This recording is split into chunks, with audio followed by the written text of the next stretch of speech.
Muli po ay Happy Lord's Day sa ating lahat. At ito po yung part 1 ng atin pong conclusion sa atin pong tema na lagyan natin dito yung ating tema, yung Covenant Theology. At yung Covenant Theology na ito ay paano ito mai-apply sa ating mga buhay, sa ating church. At hopefully ay yung ating series ng ating pagtuturo ay nasusundan po ninyo. At ito ay pinaka-climax ng ating pagtuturo sa Covenant Theology. Pero next Sunday ay part 2 ng conclusion. So part 1 yung conclusion ngayon ng Covenant Theology, and next Sunday ay yung itutuloy ni Elder Dan yung pag-a-apply nito sa atin pong church. Okay, so natalakay po natin yung last Sunday yung tungkol kay Abraham at sa kanyang mga anak na tinatawag na Israel. At itinutuloy pa rin ng Panginoon yung kanyang plano na yung kanyang kaluwalhatian o yung kanyang glory ay maikalat sa buong mundo. At ito ay kanyang itinuloy kay Abraham o yung Abrahamic Covenant.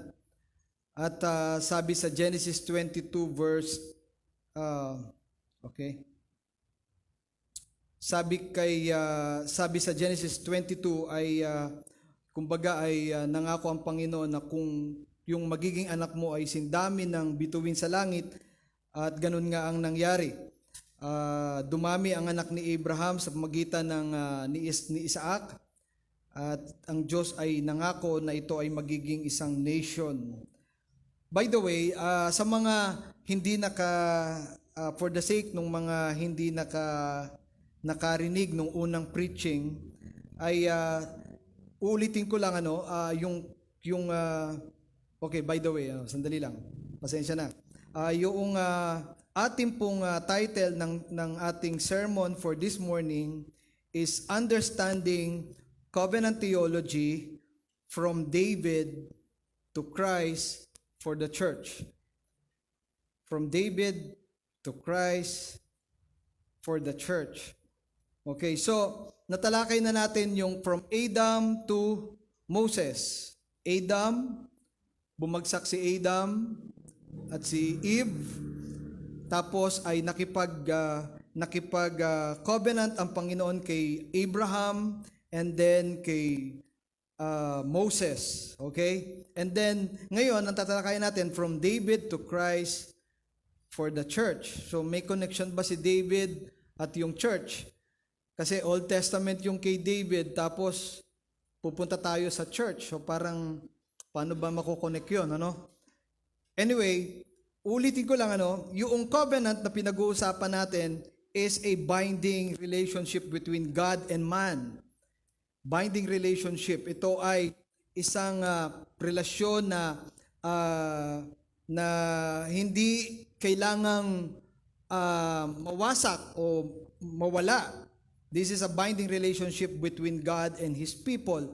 At pinapakita sa covenant kung ano yung mga pangako ng Diyos, at susunod nito ay yung ano ang gagawin o respond ng kailangan na gawin ng tao sa kanyang ginagawa ng covenant. So merong responsibility. Merong responsibility yung tao in order to respond dun sa commandment ng Panginoon. Kasi yung covenant ay mayroong commandment.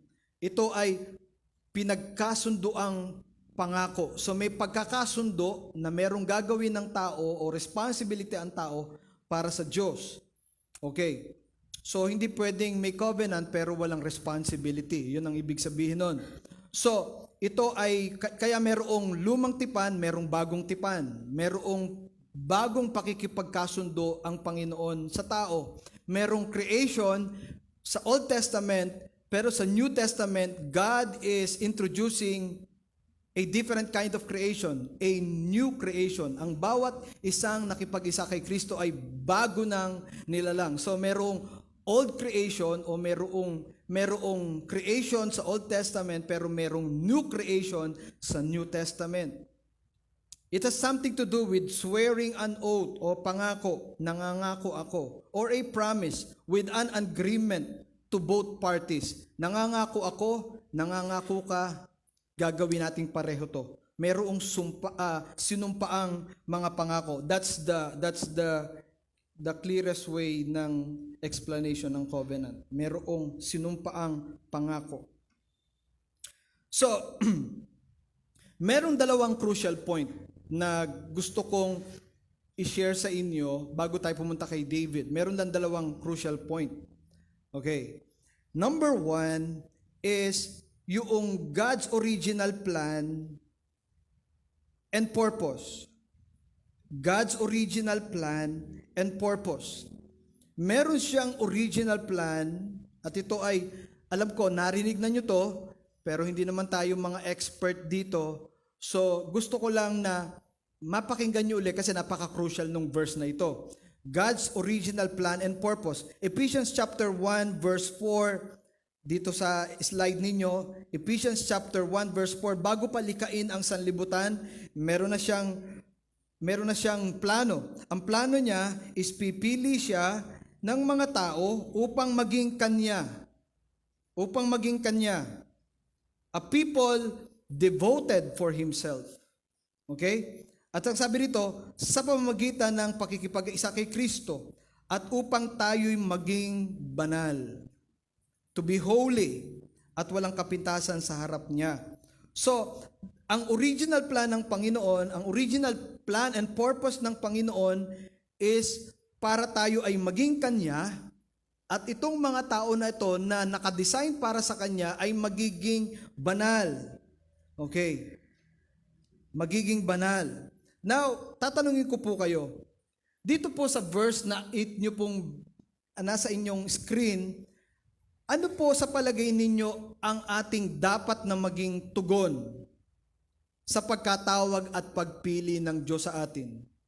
By reading this verse sa Ephesians 1, ano ang ating tugon? Dapat na tugon sa pagkatawag ng Panginoon sa atin, sa pagkapili ng Panginoon sa atin.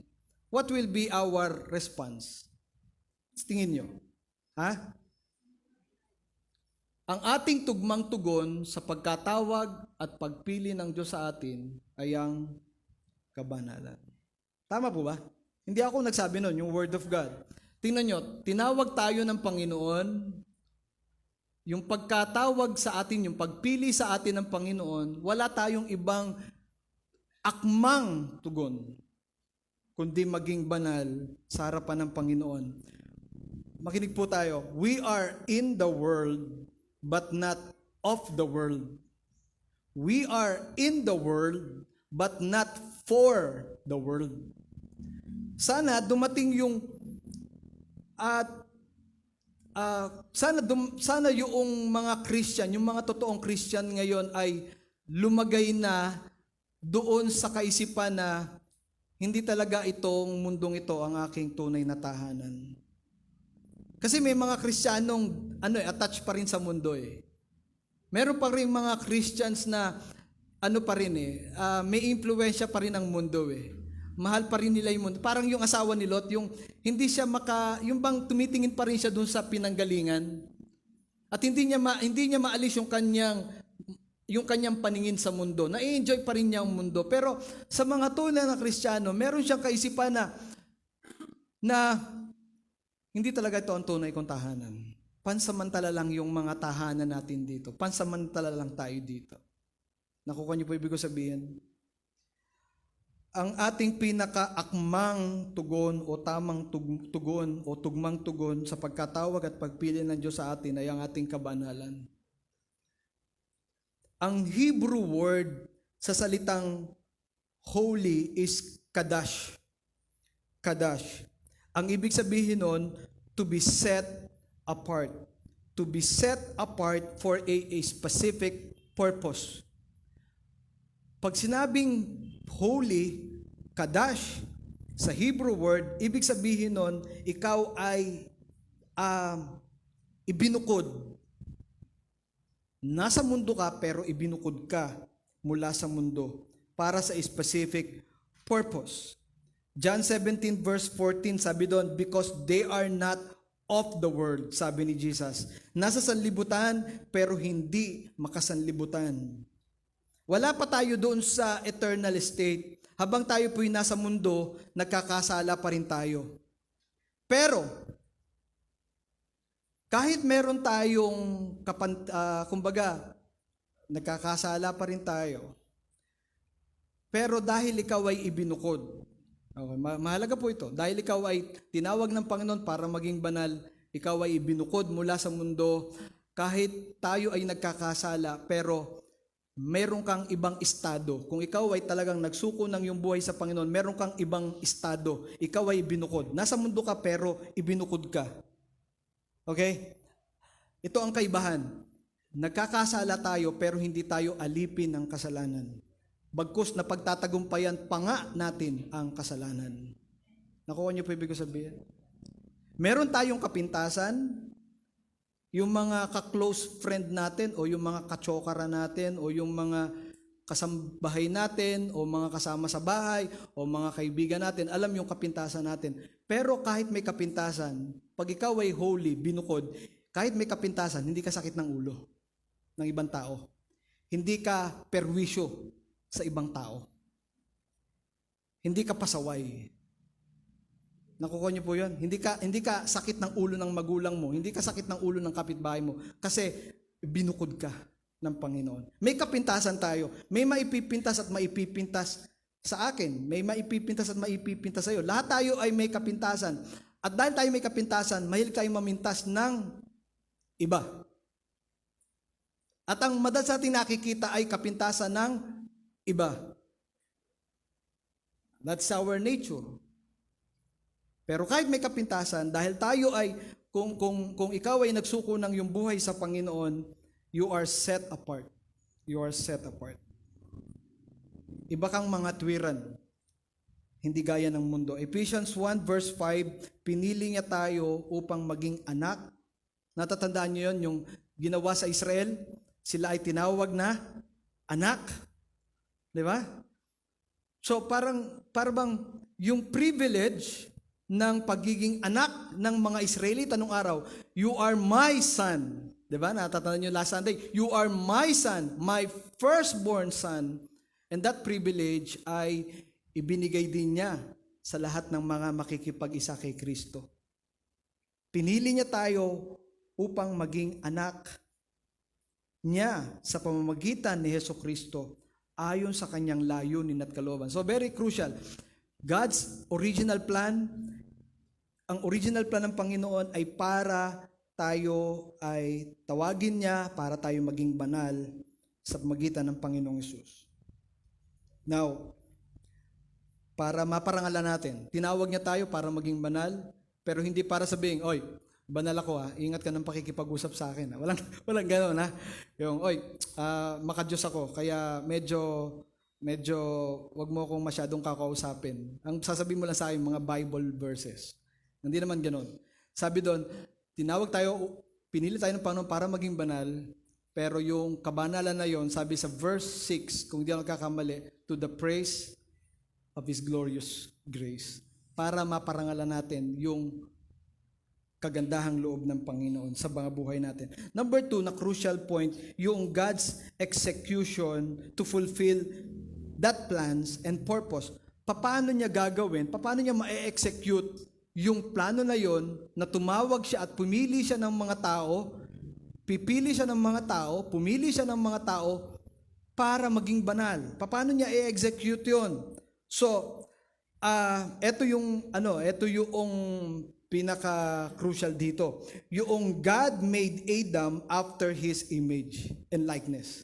Okay? God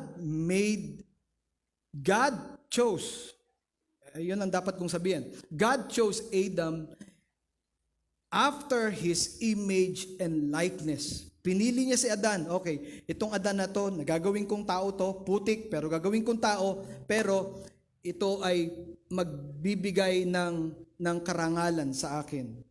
This man will be set apart. This man will be holy in my sight. And sabi rito, ang tao lang ang ginawa ng Diyos na makapagre-respond through worship, na kasama ang kanyang isip, puso, at lahat ng kanyang composition sa kanyang buong pagkatao as part of God's image. Bigyan ko po ng pansin yon. Hayop, sabihin, yung hayop, okay, para maintindihan lang yun, sige. Psalms 19 verse 1. Psalms 19 verse 1. The heavens declare what? The heavens declare what? Ano? Everyone. Ay, sorry.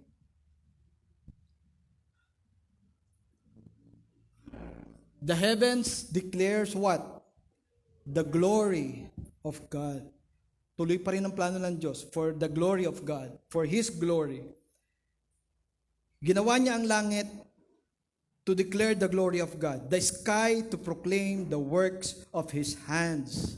Yung hayop, nung gumawa siya ng hayop, sa pamagitan lang ng kanyang bibig. Nung sinabi niya magkaroon ng iba't ibang klase ng puno, sa pamagitan lang ng kanyang bibig.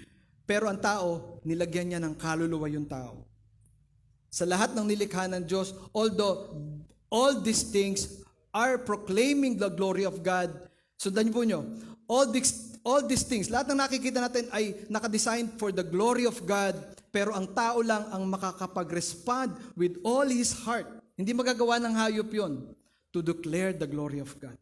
Nakuha niyo po yan? Tao lang ang makakagawa nun.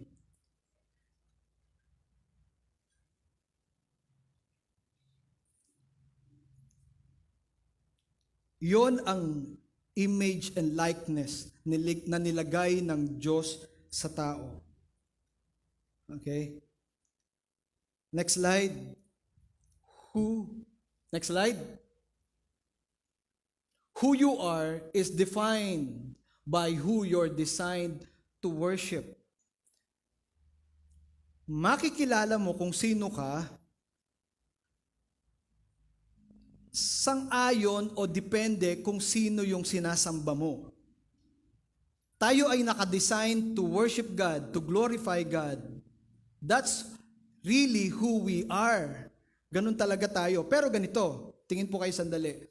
Kapag iba na ang nagiging object ng ating worship, that's also define who we are. Kapag ang wino-worship natin ay yung ating trabaho, yung ating pera, yung ating mga accomplishment, yung ating mga magagaling na mga ginawa, at tayo ay nakasandal doon. Kaya tingnan nyo yun, no? Yung unang command, huwag kang magkakaroon ng ibang Diyos maliban sa akin. Tapos, dun sa ikasampung utos, unang utos, huwag kang magkakaroon ng ibang Diyos maliban sa akin. At yung pinakahuling utos, huwag kang magnanasa ng donkey, ng iyong kapitbahay. Kung babasahin nyo yung 10 utos na yon, parang donkey, kabayong, ano ba sa Tagalog yung donkey? Asno. Huwag kang magnanasa ng asno, ng iyong kapitbahay, parang napakalayo nung agwat. Huwag kang magkakaroon ng ibang Diyos, tapos yung unang utos, yung ikasampung utos, huwag kang magnanasa ng donkey, ng kapitbahay mo. It's very crucial kasi anuman yung object ng yung desire, yun ang magiging Diyos mo. Nakuha niyo po ibig sabihin? At mapakahalaga nun. Kaya pag tayo ay na-attach sa ating trabaho, at hindi ko sinasabi huwag tayong magtrabaho, pero kung ang ating nagiging desire at ang ating nagiging priority, yung ating trabaho, at nawawala ang Diyos sa eksena, nababago. Wag kang ano yung sabi doon sa 10 utos, wag kang mag-iimbot ba tawag doon? Wag kang magnanasa ng iba, parang ganoon. Anyway, Kaya nung inaalok ni Satan si Adam and Eve, sabi doon, you will be what? You will be like God. Pero sundan po nyo to ha. Pero ando na yung likeness ng Diyos sa tao eh. They are created after the likeness of God. So, nung sinasabi ng diablo na you will be like God, it's another God. Hindi yun yung God na gumawa kay Adam. It's another kind of God. At ang sinasabi ni Satan, in other words, ang sinasabi ni Satan, pwede kang maging Diyos nang wala yung creator mo. Pwede kang mamili kung ano yung tama para sa'yo. At kung ito ay makabubuti sa'yo kahit masama yun, okay lang kasi ikaw mismo ay Diyos. Nakukuha niyo po ibig sabihin? You can decide for what you want kasi ikaw ang Diyos sa sarili mo. You are defined by who you are, by who you're designed to worship. So, mapaka-crucial nun sa ating foundation kasi noong nagkasala si Adam and Eve, nung sila ay nagkasala, ito na ang naging sira o naging sumira dun sa plano ng Panginoon na ang mga tao ay, yung creation niya ay maging holy, to declare the glory of God. Now, after that, He chose Abraham and his descendants, ang Israel, to continue. So, kahit na nagkasala si Eva at Adan, ituloy pa rin ng Panginoon. Meron pa rin siyang tatawaging Israel na bayan niya na magpo-proclaim ng kanyang kalwalatian. Okay? Genesis 22, next slide, 22 verse 18, and in your offspring all the nations of the earth will be blessed because you have obeyed my voice. All the nations of the earth will be blessed. Talking about the future Christ. Mula sa seed ni Abraham ay manggagaling yung isang tao na magbe-bless ng buong mundo, and that is Christ. After the covenant kay Abraham, namatay si Abraham, Isaac and Jacob, namatay sila. Pero after that, naggumawa uli ng covenant ang Diyos kay Moses. Next slide, Exodus 6, I will redeem you with an outstretched arm and with great acts of judgment. I will take you to be my people and I will be your God. And you shall know that I am the Lord your God, who has brought you out from under the burdens of the Egyptians. Isaiah 49 verse 3, you are my servant, Israel, in whom I will be glorified. So makikita nyo yun, yung hindi pa rin natigil ang plano ng Panginoon to glorify Himself. Pumili siya ng mga tao sa Israel, and He will be glorified. Now, tingnan nyo ang nangyari.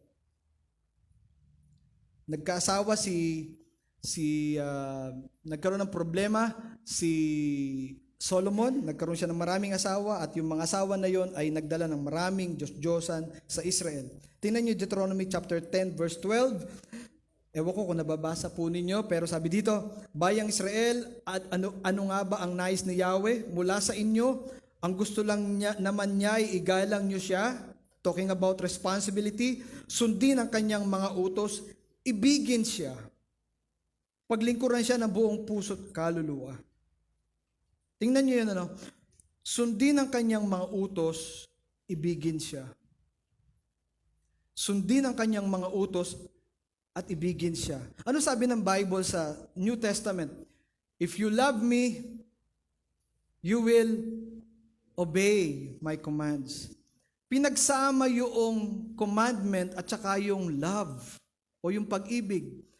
Para bang totoo, may pinapagawa ang Panginoon, pero at the same time, kahit meron siyang responsibility na pinapagawa sa tao, pero gusto niya, ginagawa niya yon out of love. Hindi under obligation, kundi out of love. Nakuha niyo po yan? Pinagsama yung utos at yung paggawa ng utos, yung pagtupad sa utos at yung pag-ibig. Nakikita po ba natin? Kaya alam nyo, pag kayo ay pupunta sa church nang wala talagang umiiral na pag-ibig sa Panginoon, it will only be a show. Isa lang tong palabas. Para lang masabi ng tao na umaattend ka, pero wala yung puso.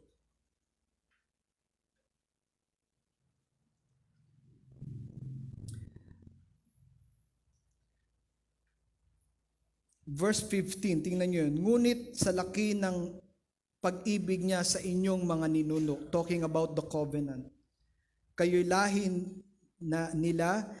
lahi nila ay pinili niya sa gitna ng maraming bansa to glorify God.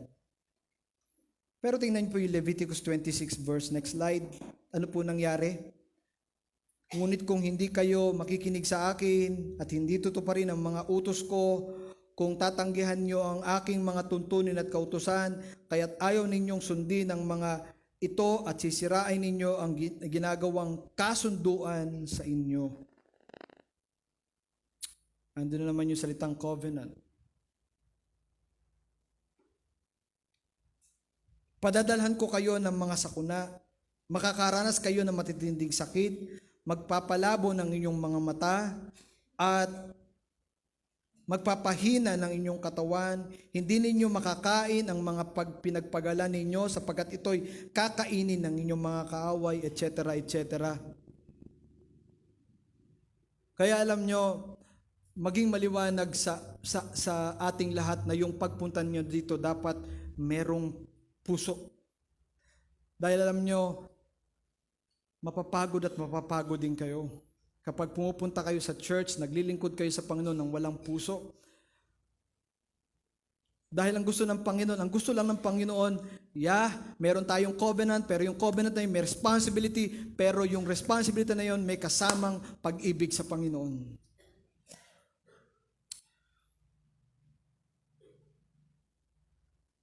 Na-fulfill po ba ng Israel ang calling nila para maging holy at i-proclaim yung glory ng Panginoon? Hindi. Now, tingnan po nyo sa 2 Samuel, hindi pa rin tumigil ang Panginoon, bumagsak ang Israel, pero nagtuloy pa rin yung purpose ng Panginoon. Tinawag niya si David, Davidic Covenant, next slide. Davidic Covenant, next slide. 2 Samuel chapter 7, sabi po rito, next slide, pumunta ka kay David na aking lingkod at sabihin mo, ipagtayo mo ako ng tahanan. Mula nang ilabas ko sa Ehipto ang Israel, wala pa akong bahay na masasabing akin. Hanggang ngayon, tolda pa rin ang aking tahanan. Next slide. Pagkamatay mo, isa sa mga anak mong lalaki ang hahalili sa iyo bilang hari at patatatagin ko ang kanyang kaharian. Siya ang magtatayo ng templo para sa akin at ang kanyang angkan at sa kanyang angkan magmumula ang maghahari sa aking bayan magpakailanman.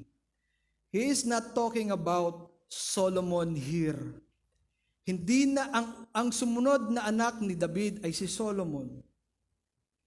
Pero nung sinasabi ng Panginoon kay David, sa unang basa, si Solomon ang makikita natin. Pero if you will really analyze the verse, ang sabi rito, pagkamatay mo, isa sa mga anak mo, lalaki ang hahalili sa iyo bilang hari at patatatagin ko ang kanyang kaharian. Siya ang magtatayo ng templo para sa akin. Talking about, fast forward, sino ang templo sa New Testament? Sino ang templo? Sino ang tahanan ng Espiritu ng Panginoon? Tayong mga mananampalataya. Nakuha po niyon. Itatayo niya ang aking templo at sa kanyang angkan magmumula ang maghahari sa aking bayan magpakailanman. Si Solomon bumagsak, dumami ang kanyang mga asawa, bumagsak siya. Naghari ba siya magpakailanman? Hindi. Ang tinutukoy dito si Jesus Christ. Maghahari siya magpakailanman. Ito ang Davidic Covenant. Verse 16, next slide, magiging matatag ang iyong sambahayan at ang iyong kahari ay hindi mawawaglit sa aking paningin at mananatili ang aking trono magpakailanman. Sa Matthew chapter 1, kung bubuksan niyo yung Bible niyo sa Matthew chapter 1, alam na niyo yun.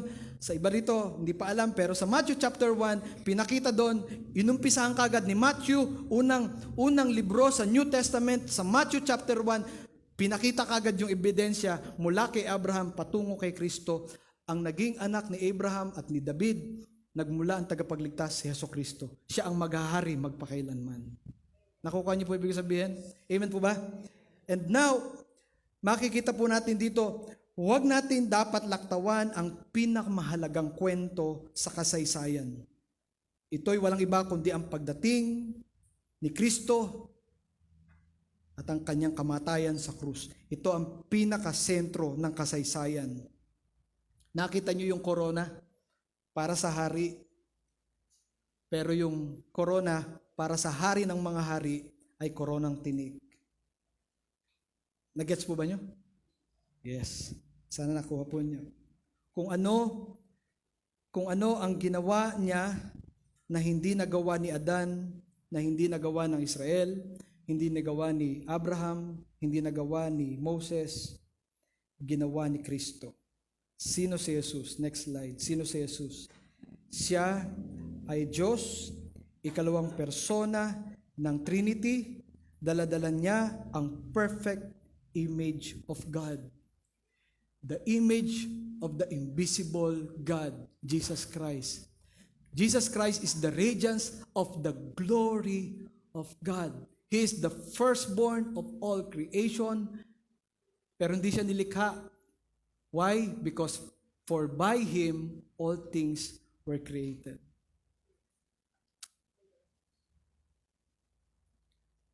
He is the image of the invisible God. He is the radiance of the glory of God. Alam po niyo ang nangyari? Si Kristo ang nagdala ng tunay na kaluwalhatian o glory of God dito sa lupa. Siya ang exact image, representation ng Diyos. Yung representation ng Diyos, ginawa si Adan, siya ang magre-represent para sa Diyos, pero nag-fail. Ginawa niya, pinili niya si Abraham, pero nag-fail din. Pinili niya si David, nag-fail din. Lahat nag-fail. Isa lang ang hindi nag-fail para maging perfect representation of God, and that is Jesus Christ.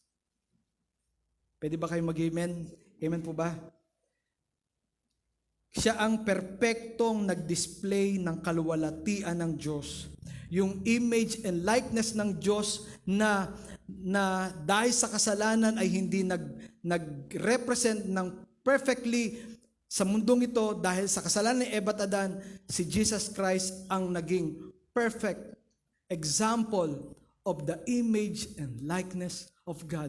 Siya'y nabuhay ng walang kasalanan. Nung siya'y binabautismuhan, merong lumabas na tinig mula sa langit. At ang sabi, "This is my beloved Son, in whom I am what? I am well pleased." I am well pleased. Sabi ng Diyos, I am well pleased. Perfect representation si Jesus Christ. Sabi ng Diyos, I am well pleased to my Son, Jesus Christ. Mga kapatid, ladies and gentlemen, hindi perpektong nagawa ni Adan, ni Abraham at nila Moses. At maski tayo, hindi tayo ang perfect representation ng Diyos sa mundo, pero ginawa ni Jesus Christ. Tanging si Jesus Christ lang ang perfect representation ng Diyos dito sa mundo. Siya lang ang kinalugdan ng Diyos. Next slide. Tingnan niyo yung Christ Covenant. Na-reflect ni Christ yung authority. Next slide, next. Yung calling and then yung responsibility. Ito yung tinalakay natin last Sunday na kung saan binigyan si Adam ng authority. Ano yung authority na yon? Have dominion, pero hindi niya nagawa yon. Tapos yung calling niya to be holy, siya ay tinawag ng Panginoon para maging holy. Yung responsibility para sabihin kung ano yung narinig niya sa Panginoon, sabihin niya kay Eve, sabihin niya sa mga anak niya na magiging anak nila, pero nag-fail din si Abraham doon. Pero si Jesus, nagawa niya yung kanyang authority, nagawa niya yung kanyang calling, nagawa niya yung kanyang responsibility. Ano yung authority ng Panginoon? Nung siya narito sa lupa, He cast out demons. Sabi sa Bible, kapag nagpipreach si Jesus, sabi ng mga tao, na-realize ng mga tao, nagtuturo siya ng may kapangyarihan. Iba siyang magturo kaysa sa mga Pharisees. Na-exercise ni Jesus yung authority, yung kanyang calling, kahit merong temptation, kahit tinukso siya ng diablo for 40 days, tapos pinakita yung karangyaan ng mundo, na natili pa ring banal si Jesus. Na-fulfill niya yung calling at yung kanyang responsibility, nag-preach siya about the kingdom of God. Ang mga tao, ibinalik niya sa Panginoon. Yung mga nagresponde sa pagpipreach ni Jesus nung time na yon, ibinalik niya sa Panginoon. He is the perfect and only perfect example ng original calling ng Panginoon. Bakit niya ginawa ang tao? Si Kristo lang nung siya'y nakapako sa krus at siya'y nalagutan ng kanyang hininga, ano nangyari? Ano po nangyari? Nahati yung makapal na tela. Ano yung nasa loob ng tela na yon? The Holy of Holies. Ano nasa loob nun? Ark of the Covenant. The Ark of the Covenant represent the presence of God. Pero hindi lang yon. Bakit tinawag na Ark of the Covenant? Bakit? Para every time they see the covenant, naaalala nila, meron akong covenant sa inyo. Meron akong pakikipagtipan sa inyo. Nakuha niyo po ibig sabihin? Amen po ba? Nahati yun. Dahil sa kamatayan ni Kristo, lahat ng tao, diretso nang makakapasok sa presensya ng Diyos. Kung sila ay mananampalataya sa Panginoong Hesus at magsusuko ng kanilang buhay sa Panginoon. Kaya yung promise kay Abraham to bless all nations was fulfilled only in Christ. Yung Davidic covenant na binigay ng Panginoon kay David na they will eternally rule, kay Jesus lang na fulfill. Si Jesus po ba nagre-reign hanggang ngayon as king over all the earth? Amen. His kingdom will rule forever. Siya ay naghahari magpakailanman. Maghahari magpakailanman. Ang kingdom ng Panginoon ay nasa mga puso natin. Yes, spiritually speaking. Pero ang totoong kingdom ng Panginoon ay walang iba kundi mismo ang Panginoong Hesus. He reigns. Baliwala ang langit kung wala si Jesus doon. He reigns forever. Naghahari po ba ang Panginoon sa puso mo? Masasabi mo ba na, yes, may kapintasan ako, may pagkakasala ako, pero naghahari ba ang Panginoon totoo sa aking buhay? Naghahari ba ang Panginoon sa puso ko? O meron akong kamukha nung tinalakay natin last Sunday, ang Israel, merong dobling Diyos. Meron silang Diyos na totoo, meron silang Diyos-Diyosan. And that's the problem today. Hindi mo masabi na this world is not my home kasi in love ka pa sa mga bagay ng mundo at nakukuha mo pang ibigin ang mga bagay na lumilipas. Tingnan niyo yung diagram and very excited akong sabihin sa inyo to, pakita to sa inyo. Pinakita ko na dati sa inyo to pero gusto ko ulit pakita sa inyo before the foundation of the world. Tapos nilikha si Adam, bumagsak. God chose Adam to be holy and to proclaim the glory of God through his life, pero nag-fail. Pinili si Noah, pinili si Abraham, pinili si Moses, pinili ang Israel, pinili si David, tapos may 400 years of silent, tapos dumating si Christ. Why? Bakit dumating si Christ? Lahat kasi nag-fail. Pwede ba kayong mag-amen kung naintindihan po ninyo? Kung babasahin nyo ang Bible, isang istorya lang siya. Kumbaga, ito ang highlights ng Bible. Ito ang highlights ng Bible. Pinapakita at pinopruweba ng Bible, lahat tayo ay walang nakaabot sa pamantayan at sa standard ng Diyos. Wala. Tanging si Christ lang. Sana kung ano yung ginawa ni Christ na ito over the history, sana ito'y makaapekto on how we go to church. Hindi ka pupunta sa church kung kailan mo lang gusto. Walang binding relationship doon. Wala. Okay tayo, Diyos, ngayon. Sige, punta ako ng church. Sa isang linggo, may problema siguro ako sa isang linggo. O kaya i-schedule ko, may sakit ako sa isang linggo. So, hindi mo na ako makakapunta. Binding relationship ang covenant. Pag ikaw ay nakipag-isa kay Kristo, be sure. Make it sure na aware ka sa sarili mo na you are entering to a covenant relationship with God.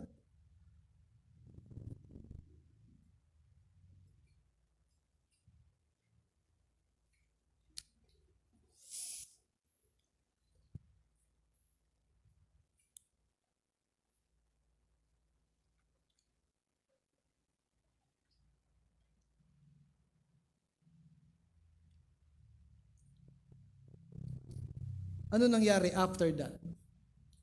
After ng kamatayan ni Christ is the church. Matthew 16, next slide. Matthew 16.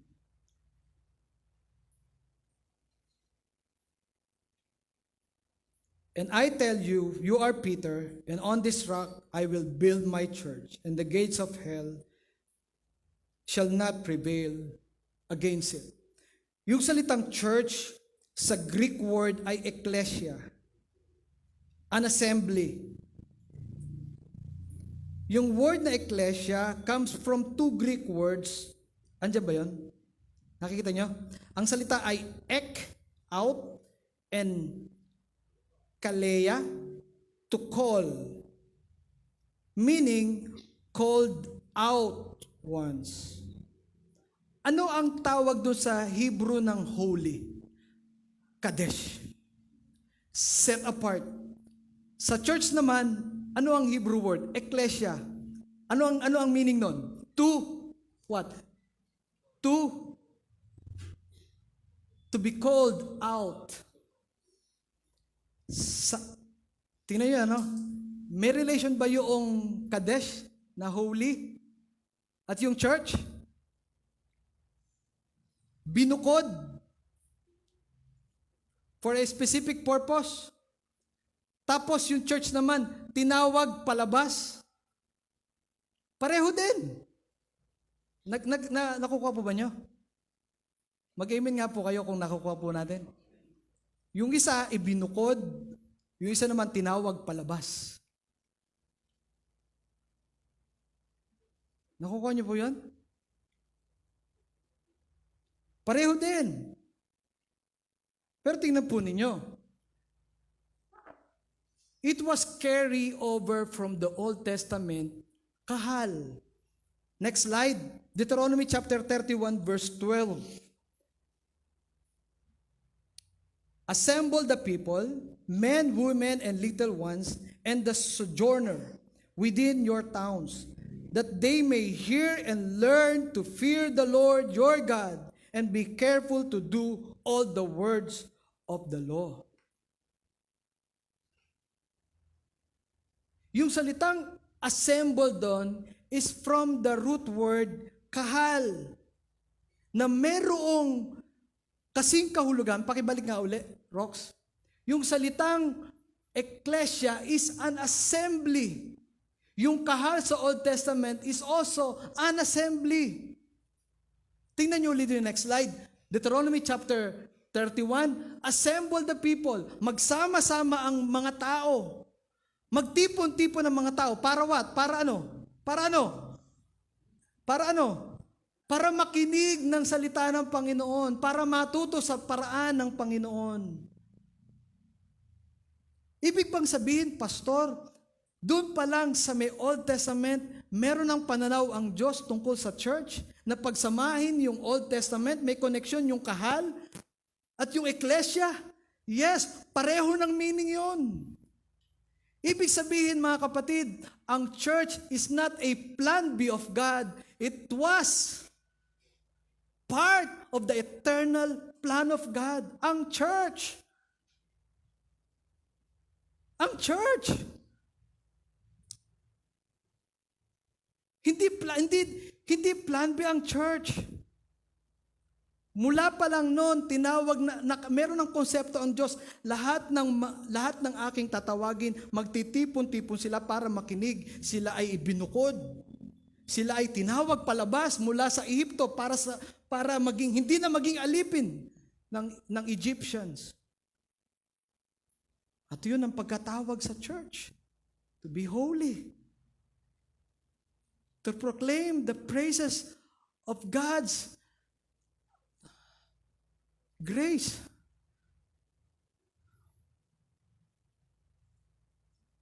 Ayokong ma-miss to, pero gusto ko pong tumango po kayo kung naiintindihan po ninyo. Honestly, naiintindihan po ba niyo yung connection ng church sa Old Testament at New Testament? About church? Sa konsepto ng Diyos sa Old Testament, yung salitang assembly, mag-assemble kayo, magsama-sama kayo, magtipon-tipon kayo para sumamba sa akin, makinig sa aking mga salita, sinasabi ng Panginoon. At nakikita niya, napoporsin na niya kasi isang araw, there will become a time na merong new set of new creation of people na talagang holy in His sight, na mag-asama-sama para magpuri at magparangal sa Panginoon. Pwede ba kayo mag-amen? Sana meron tong, wag nating mamimiss ito. Wag nating mamimiss ito. God is calling a binding relationship to His church. Hindi to basta-basta pagsasama-sama lang. Next slide. Next slide. Tingnan niyo, makikita niyo sa screen. What? The Ark of the Covenant.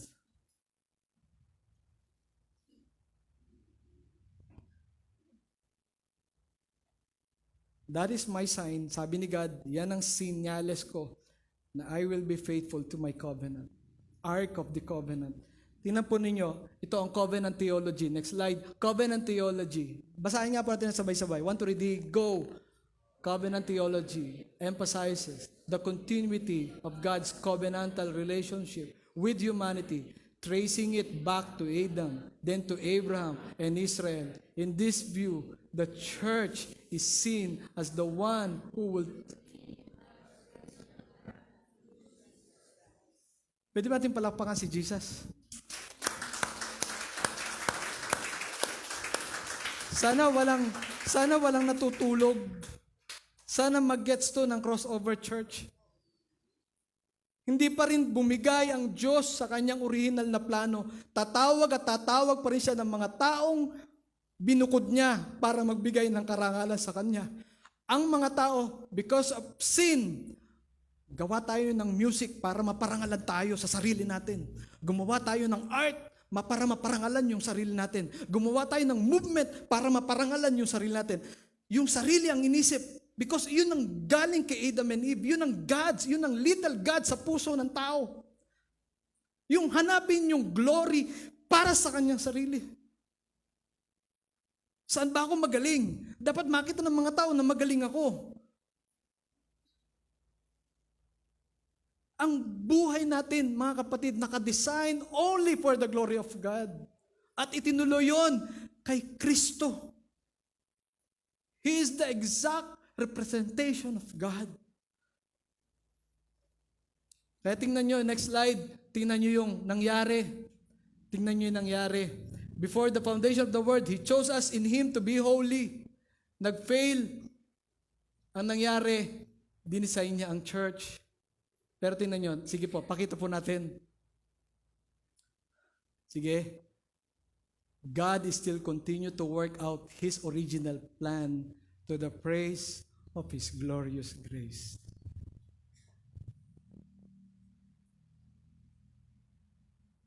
Kaya wag niyo akong mami-misinterpret, mga kapatid.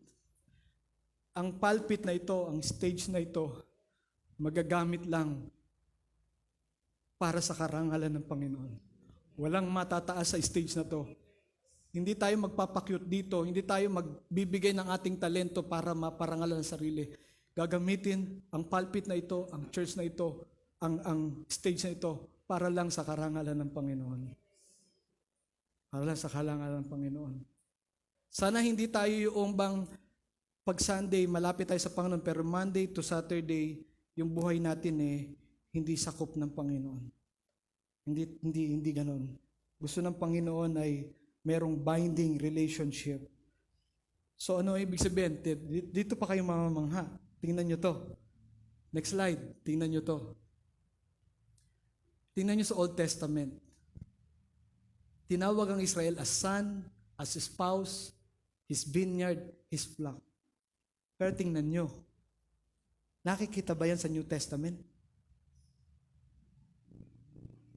Sino yung tinatawag na as son sa New Testament? Sino yung tinatawag na spouse or bride sa New Testament? Sino yung tinatawag na vineyard o ubasan sa New Testament? Sino yung tinatawag na flock sa New Testament?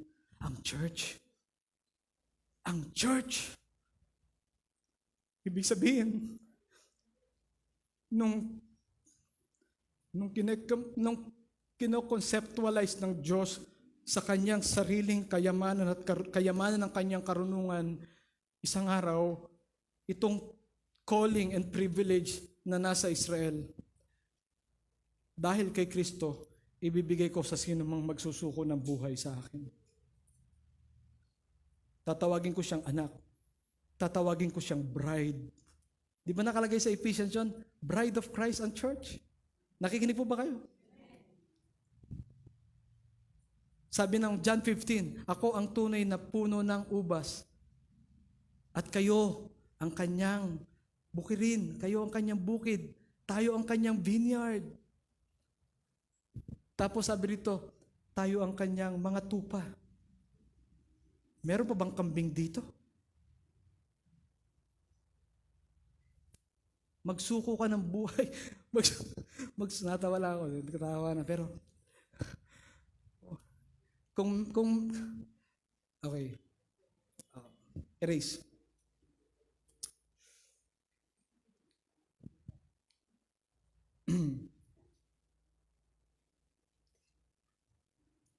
Nagpaparamdam na ang Diyos that there will become a time that He will be an assembly of people. He will have an assembly of people who will continue His original purpose.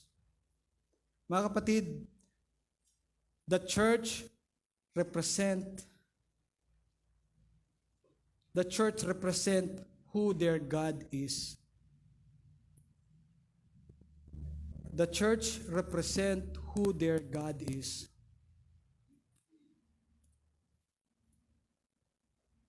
Kung ang original purpose ng Diyos kay Adam, kung bakit siya ginawa, is to be holy, maging representation ng Diyos sa mundong ito. Kung nagsuko ka, kung mayroong kaugnayan ng buhay mo kay Jesus, you are also called to represent God here in this world.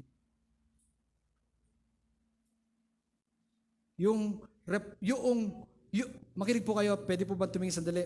Yung responsibility, yung calling, yung authority na nawala, na ginawa ni Christ, isinasalin sa church ngayon. Kaya mo bang i-fulfill yung authority ng Panginoon? Kaya mong i-exercise yung authority na pag pumapasok ang kasalanan sa isip, sa puso, in Jesus' name, meron kang pagtatagumpay sa kasalanan, may pagtatagumpay ka sa iyong kahinaan, that's exercising the authority of God. Yung calling bilang anak ng Diyos, kahit na may impluensya ang mga ka-office mate mo, kasama mo sa trabaho, kahit makasalibutan sila, pero tinatayuan mo, hindi mo nakakalimutan kung sino ka. Ikaw ay anak ng Diyos. You are fulfilling the calling of God. Yung responsibility, meron tayong responsibility. Nakalagay yon sa ating covenant, sa ating membership covenant. Hindi tayo legalism. Hindi tayo legalism. Ang legalism, yung may pinapagawa tayo sa church na hindi na sinasabi ng Bible. Yun ang legalism. Pero bakit tayo naglalagay ng church covenant? Bakit tayo naglalagay ng membership covenant? Bakit merong biblical membership? Why? Kasi nakasaad doon kung ano yung responsibility mo as a member ng church. You are representing Christ sa pagpunta mo sa church. Pag pumupunta ka sa church at nakikita nila, pumupunta sa church yan, hindi pa nakita ko yan doon isang araw eh. Yan yung pumupunta doon sa born again church na yan eh. Siya yun. O yung kabilang side na,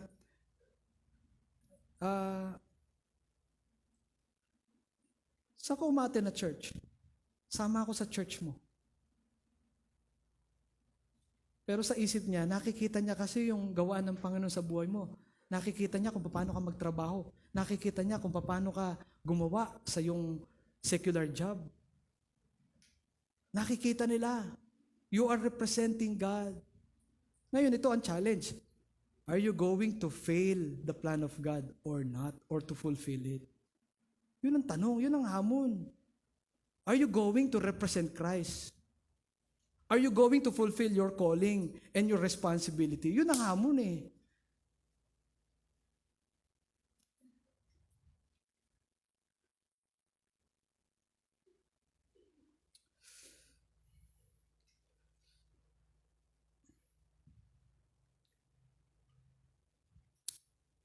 Kaya po alam nyo,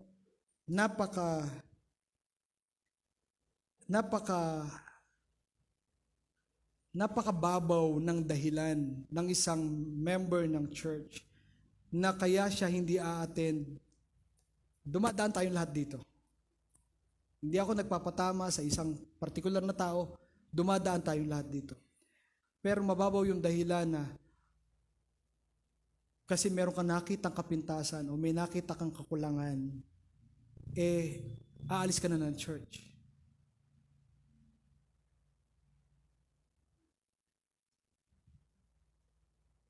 May nakita kang, meron ka nakasama ng loob, aalis ka na ng church.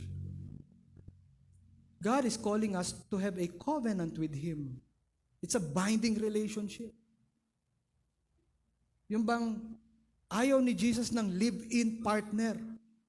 Alam niyo yung live-in partner? Walang commitment doon. Ayaw yung live-in. Ayaw rin niya ng barkada style of membership. Alam niyo yung barkada style of relationship? Yung bang pag nakita mo na yung kapintasan, hiwalay-hiwalay na tayo. Nadamay tuloy ang church kasi hindi na rin umattend yung isa kasi barkada lang eh. O kaya yung companionship style, yung bang companion na, yung bang umattend ako kasi andyan ka. Umattend ako kasi sinabi. O kaya kasi feel ko okay ako sa house church namin. Kaya, yun, companionship. Kaya pumunta sa church. Pero pag nagkasama ng loob, paano? It is not a commitment. It is not a covenant. Kaya mamaya, meron po tayong covenant membership meeting. Pag-uusapan natin yung ating covenant. Dahil kumbaga sa bride of Christ, kumbaga parang ganito, no? Yung elders, ang representation ni Jesus dito, para mamahala, para manguna sa church, at kailangan pag-usapan, ano ba yung along the way, ano ba yung nakita natin na pwede pa nating i-improve. Hindi pwede yung pumirma lang, kasi yung isa pumirma din na pressure ba? Kasi matagal na ako sa church, kaya pipirma rin ako. Ano masasabi nila? Baka mamaya sabihin nila, ganito. Hindi. Kaya nga tayo magmi-meeting mamaya, yung mga pumirma sa covenant, kaya magmi-meeting kasi para maging aware tayo na hindi tayo pumasok sa isang club o sa isang barkadahan lang. Hindi. Meron akong itatanong sa inyo. Sa tingin po ba nyo, iyon ang tawag ng Panginoon sa church? Yung barkadahan at saka companionship? Sa church, sa tingin nyo, sumagot po kayo. O yung merong relationship at yung relationship na yon ay panghabang buhay, pangmatagalan. Tingnan niyo po yung next verse na ito. Next verse. Tapos na yan. Yung 1 Timothy 3:15. 1 Timothy 3:15. If I am delayed, you will know how people ought to conduct themselves. Yung salitang conduct doon is, in other words, is yung behavior. You will know how people ought to behave themselves in God's household, which is the church of the living God, the pillar and the foundation of truth. Nakikinig po ba kayo? Hindi pwedeng kung ano lang yung gusto mong gawin. Mayroong behavior dapat na nangyayari sa loob ng church. Merong tamang behavior na dapat tayong ikinoconduct sa loob ng church. Hindi yung kung kailan mo gusto, tsaka ka-a-attend. Pag ayaw mo, wag lang. Okay lang. Hindi ganoon. Merong sinasabi dito na how people ought to conduct or to behave themselves in the household of God. Merong certain rule or may certain order ang church. Hindi siya club na kung sino pumasok, pwede na, okay na. Kung hindi na babago ang buhay mo, okay lang din. Walang ganon.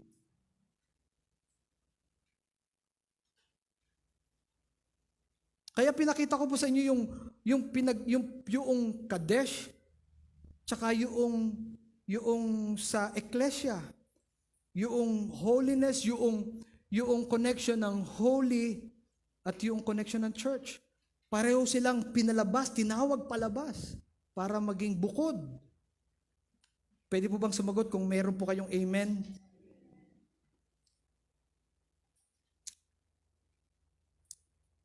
Sa akin pong pagtatapos,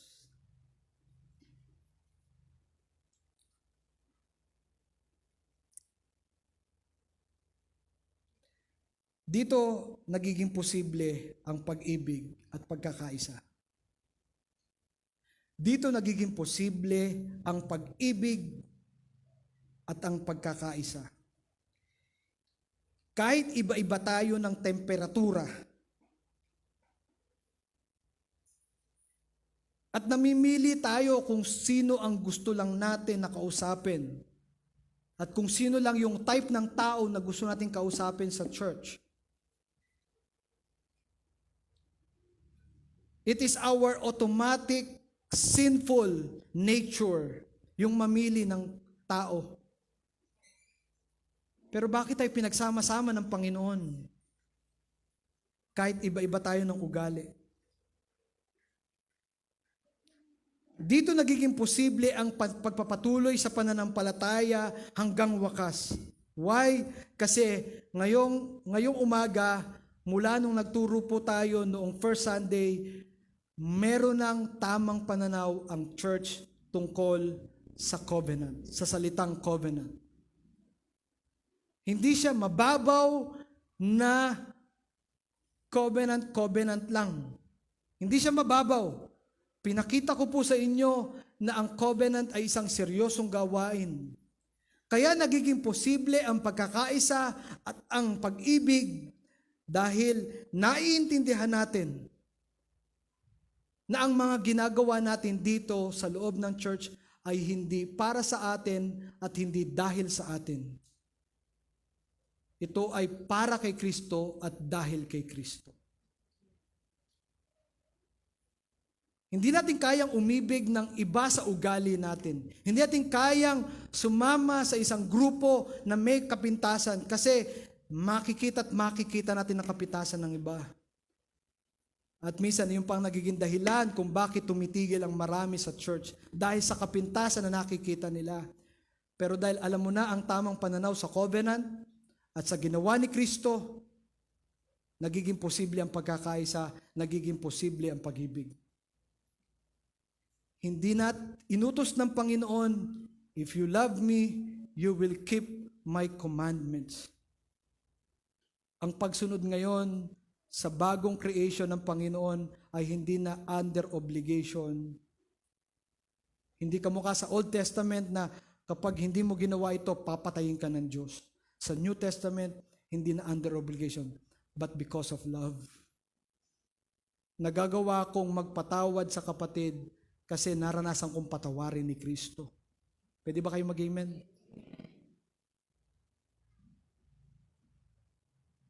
Kaya yung binasa ni Deacon Lonet kanina, ni Deacon Marlon kanina,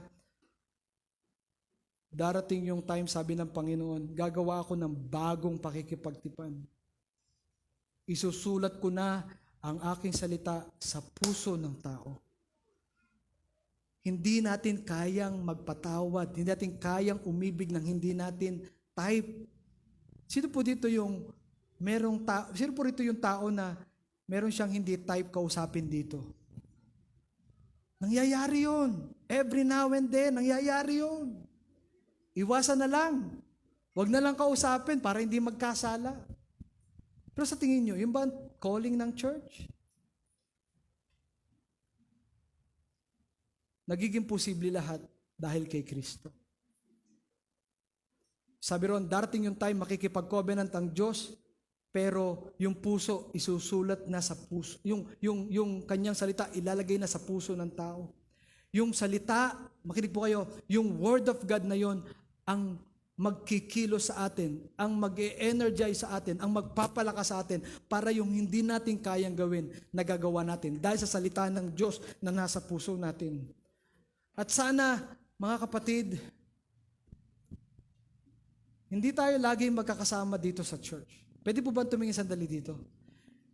Hindi tayo laging magkakasama sa church. Hindi ko alam kung hanggang saan kayo nakakarating na lugar.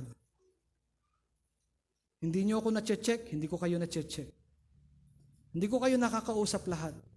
Hindi ko kayo nabibigyan ng panahon lahat para kausapin ng personal. Ano ang struggle mo sa buhay? Pero ganito po, hindi tayo magkakasama lagi, pero alam mo kung ano ang boundary mo. At kapag nag-cross ka sa boundary na yon, baka hindi si Kristo ang kumikilos sa buhay mo. Baka hindi yung salita ng Diyos ang kumikilos sa buhay mo. Ano ang magpapalakas sa atin para kahit na may nakikita tayong kapintasan sa house church o sa church, o may nakikita kapintasan sa mga elders, o maging sa akin, anong gagawin mo? Sa magitan ng iyong pagdidevotion araw-araw, yung pagsamba mo sa Panginoon, yung pakikinig mo sa Kanyang salita ng personal, ng ikaw lang at ang Panginoon, nagbabasa ka pa ba ng Bible?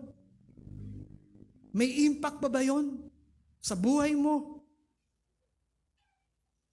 Yung bang worship, may impact pa ba sa'yo? O mechanical na lang? Yung bang pagpalakpak mo, mechanical na lang, nagpalakpakan niyo ba kaya pumalakpakan na rin? Nakadesign tayo for the glory of God. Hindi to yung pagbigkas ng papuri at pagsamba sa Panginoon ay bahagi ng paghalikha ng Diyos sa atin para makaresponde tayo ng tama at tugma sa ginawa ng Panginoon. Tandaan po natin, tayo lang ang nilalang. The heaven declares the glory of God. Pero wala silang puso. The trees, the fish, all the birds in the sky, all the creation declares the glory of God. Pero wala silang puso. Tanging ang tao lang ang nilikha ng Diyos na merong puso para pag siya'y sumamba sa Panginoon, galing sa puso niya, hindi mechanical. Pag siya nagbabasa ng Bible, yun ang bumabago sa buhay niya. Yun ang kumikilos sa buhay niya. Kaya merong impact yung mga linya sa lyrics ng awit. May impact yun. Why? Kasi merong nag-ooperate na Word of God sa puso mo. Pero kapag kahit anong awit ang pinaawit dito, walang impact sa iyo yun. Kasi walang impact yung Word of God sa puso mo. That's the truth. That's the truth. We are set apart. We are called out. At merong relationship ang Israel at ang church because of the privilege. Iba tayo sa Israel. Now, sa aking pangalawang pagtatapos, are you going to fail the purpose of God or not?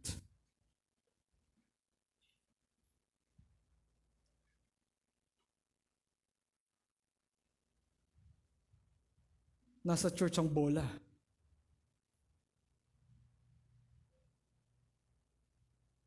Depende kung paano mo isusuko ang buhay mo sa Panginoon. Doon mo lang magagawa na ma-fulfill yung authority, yung calling, and responsibility. Doon mo lang magagawa.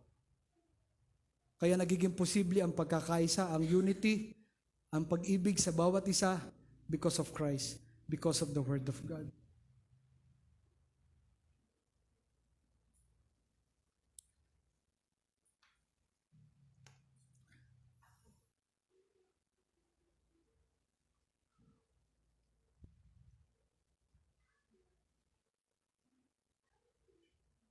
Sabi ng Bible,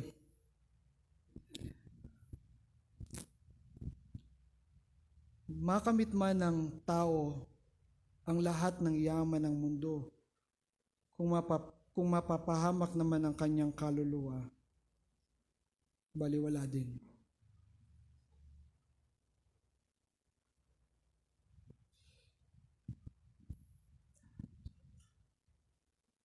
Kung ang concentration lang ng ating buhay ay para magkapera at para mabuhay ang aking pamilya, kung yun lang ang iyong pinakasentro ng iyong puso, you are worshiping other gods.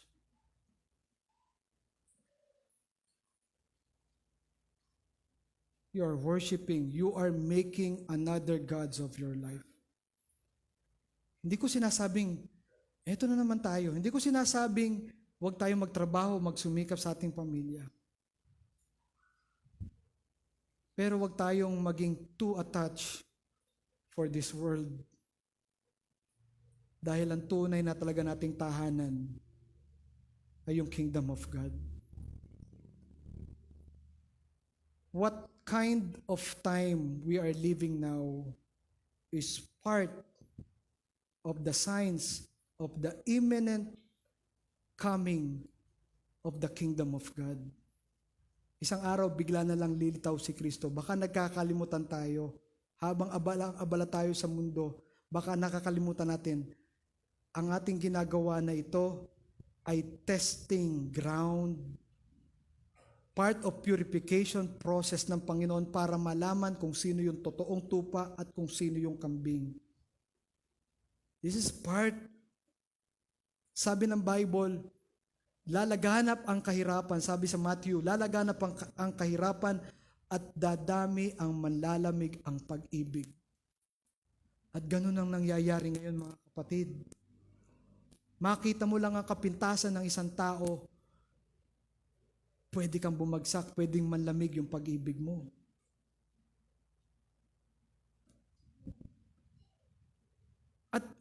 At pinakikiramdaman ko nga doon ba sa house church, ano ba? Talaga bang meron talaga tayong pag-ibig sa isa't isa o companionship, barkadahan style lang nangyayari?